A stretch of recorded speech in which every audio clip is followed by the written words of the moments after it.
The carnival pulsed with a life of its own, a kaleidoscope of bright colors and loud noises. But 12-year-old Billy was drawn to something darker, something hidden. The haunted ride. It called to him, a sinister siren song in the night. He stopped, staring at the ride's entrance. A shiver snaked down his spine. The air grew cold, sending goosebumps erupting on his arms. Above the entrance, a cracked mirror reflected the flickering lights, distorting his image into a grotesque caricature. "Step right up!" a raspy voice beckoned. The ticket vendor, a skeletal figure with eyes that burned like hot coals, grinned, revealing teeth stained a sickly yellow. Billy hesitated, fear battling with a strange compulsion to enter. He had to see what secrets the mirror held. The ride was a blur of twisted metal and flashing lights. Billy held his breath as the car lurched forward, plunging him into darkness.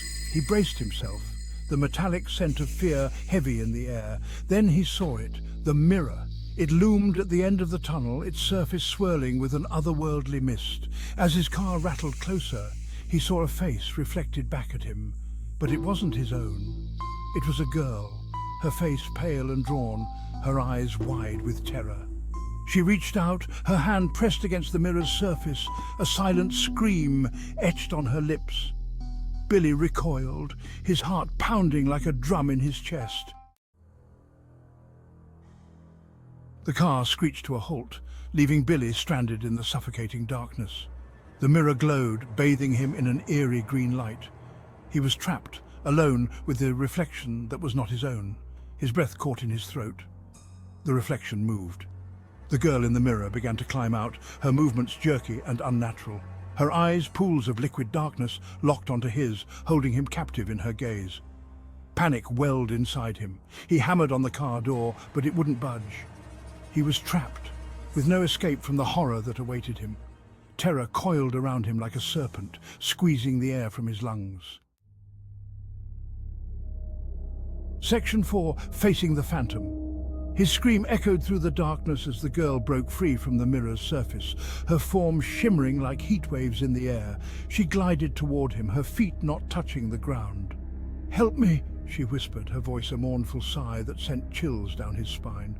Her touch, icy cold, brushed against his cheek, sending a jolt of fear through him. He squeezed his eyes shut, his mind reeling. Was she real or a figment of his imagination, brought to life by the darkness and the carnival's magic?